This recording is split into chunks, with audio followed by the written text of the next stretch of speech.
fire. اور اللہ تعالیٰ قریب آتے ہیں اور اپنی پرائڈ ایکسپریس کرتے ہیں. He expresses his pride over angels, اور ہمیں پوچھتے ہیں کہ یہ لوگ میرے بندے کیا چاہتے ہیں.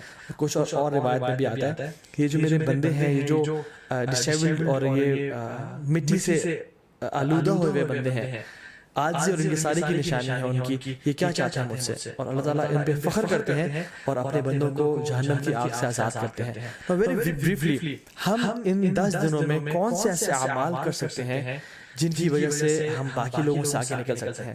امام حسن بصری رحمہ اللہ فرماتے ہیں کہ سب سے پہلی چیز تو ڈونٹ نیگلیکٹ یور اوبلیگیشنز, اپنے فرائض کو بالکل نہ چھوڑیں. جو شخص آج تک اپنی نمازوں میں اپنے فرائض میں کوتاہی کر رہا تھا تو اس کے لیے بہت بڑی اپرچونٹی ہے کہ وہ ان 10 دنوں میں آگے نکل جائے اور اپنے فرائض سے کرنا شروع کر دے.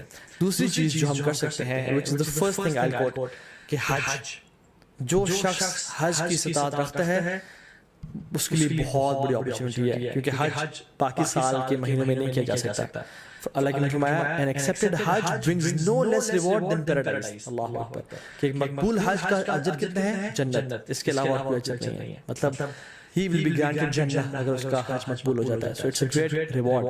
بڑھاپے میں حج کوشش کریں نہ کریں, جوانی میں کر لیں, اور ابھی ٹائم اور پیسہ ہے تو تاکہ اس عبادت کو آپ انجوائے کریں انشاءاللہ تعالی. دوسری چیز قربانی, which is the sacrifice. یہ سنت ابراہیمی بھی ہے, اللہ کے نبی صلی اللہ علیہ وسلم کیا کرتے تھے, تو اس کا خاص اہتمام کریں. یہ مت سوچیں کہ نہیں ہم قربانی نہیں کرتے, چلیں ہم کچھ اور کام کر لیتے ہیں, بلکہ یہ غلط سوچ ہے. لوگ کیا کرتے ہیں انفارچونیٹلی آج کل کہ یار قربانی سے بہتر ہے کسی غریب کی مدد کر دو یا کسی گھر میں کولر لگوا دو. تو آپ کو یہ اس نیکی کا خیال باقی پورے سال نہیں آیا, اس قربانی کو ریپلیسمنٹ آپ نے کرنا ہے جو کہ سنت ابراہیمی ہے. اگر ایک انسان واقعی میں سنسیئر اپنے ساتھ, تو وہ ہر مہینے صرف 1000 روپیز سیو کرے اپنے لیے, تو وہ سال کے اینڈ میں ان ایام میں ایک حصہ ڈال سکتا ہے, قربانی کر سکتا ہے. ہمیں تب تو خیال نہیں آتا غریب کے گھر میں کولر لگوانے کا یا لوگوں کی خدمت کرنے کا, جب ہم ریسٹورنٹ میں 5-5 ہزار کی یا لیوش بوفیز کھا رہے ہوتے ہیں. لیکن why do we want to replace قربانی ود اینی گڈ ڈیڈ؟ دونوں کریں انشاءاللہ, اور باقی 11 مہینوں میں یہ اپرچونٹی بھی ہے کہ ہم غریبوں کی مدد کر سکیں. سو قربانی لازمی کریں, اسے خاص اہتمام کریں. ایک اور چیز جو ہم کر سکتے ہیں وہ ہے نمازیں, نوافل کثرت کے ساتھ پڑھیں. سنن روابط جو کہ 12 نفل ہیں, جن کے بارے میں فرمایا اللہ نے کہ جو شخص یہ پڑھتا ہے اللہ تعالیٰ جنت میں اس کا گھر تعمیر کر دیتے ہیں, جس کے بارے میں کثرت سے بتا چکا ہوں پہلے بھی. تو اس کا اہتمام کریں, صلاۃ الضحیٰ کا اہتمام کریں, تہجد کی نماز کا اہتمام کریں, ٹھیک ہے, تو تحیۃ المسجد, تحیۃ الوضو کا اہتمام کریں. تو کثرت سے نوافل کا اہتمام کریں انشاءاللہ. چوتھی چیز, قرآن کو پڑھیں اور تدبر کریں, کیونکہ سلف صالحین کہا کرتے تھے کہ there is no deed better than reading Quran and pondering upon it. اس کے بارے میں سوچنا اور تدبر کرنا.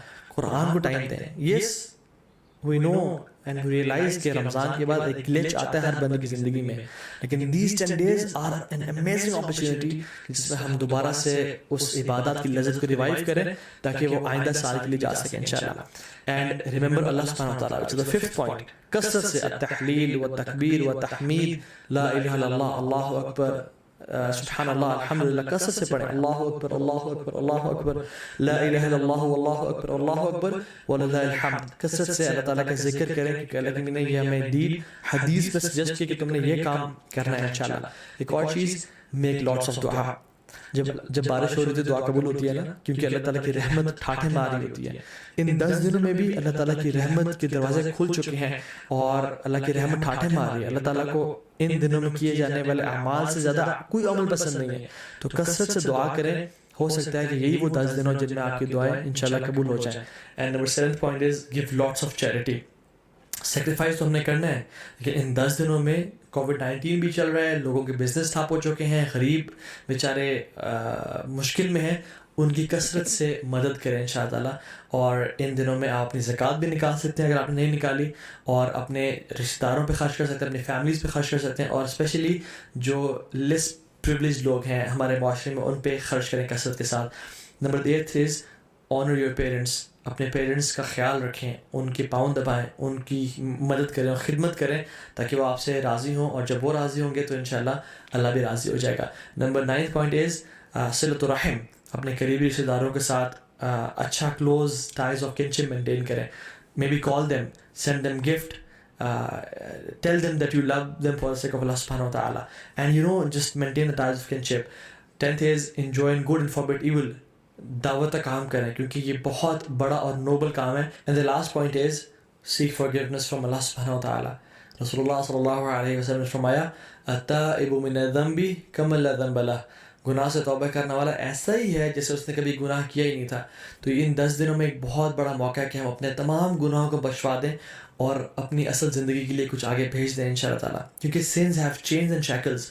اگر آپ ارادہ رکھتے ہیں تہجد پڑھنے کا اور نیک اعمال کرنے کا لیکن پھر بھی توفیق نہیں ہو رہی تو جان لیں کہ یہ گناہوں کی وجہ سے ہمیں توفیق نہیں مل رہی, اور یہ گناہوں کا جو برڈنز ہیں وہ ہمارے کندھوں پہ ہیں جن کی وجہ سے ہم نیک اعمال نہیں کر پا رہے. So in this race of good deeds throw off your burdens inshallah ta'ala, or start with a fresh mind and with a new motivation. What is the dua, what is the best dua for the day of Arafah? Rasulullah sallallahu alayhi wasallam نے فرمایا کہ جو بہترین دعا ہے جو میں اور پچھلے تمام انبیاء عرفہ کے دن مانگا کرتے تھے وہ کیا ہے؟ لا الہ الا اللہ وحدہ لا شریک لہ لہ الملک وله الحمد وهو على كل شيء قدیر.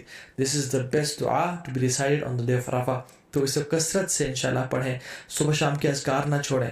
ان دنوں میں اللہ کا کثرت سے ذکر کریں اور دن میں 100 دفعہ لا الہ الا اللہ وحدہ لا شریک لہ لہ الملک وله الحمد وهو على كل شيء قدیر پڑھیں. سبحان اللہ و بحمدہ کا ورد کریں اور کثرت سے اللہ تعالیٰ کو یاد کرتے رہیں, کیونکہ عقبہ بن عامر رضی اللہ تعالیٰ عنہ نے فرمایا تھا یا رسول اللہ نجات کس چیز میں ہے؟ تو انہوں نے کیا فرمایا؟ لا یزال لسانک رطبا من ذکر اللہ. اے عقبہ بن عامر اپنی زبان کو اللہ کے ذکر سے تر رکھو تمہیں نجات مل جائے گی.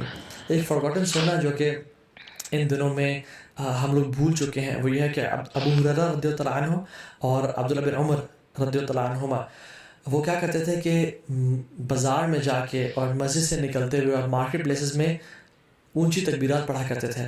اللہ اکبر اللہ اکبر اللہ اکبر لا الہ الا اللہ واللہ اکبر اللہ اکبر وللہ الحمد, تاکہ تمام مسلمانوں کو احساس ہو کہ یہ ایام بہت امپورٹنٹ ایام ہے اور اللہ تعالیٰ کو کثرت سے وہ یاد کریں اور اللہ کا ذکر ادا کریں.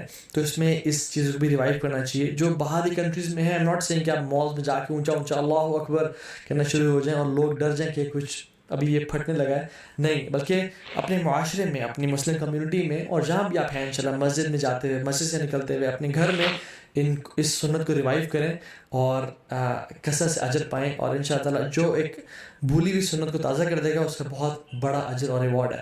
ناؤ کمنگ ٹو سم فقہی مسائل بریفلی.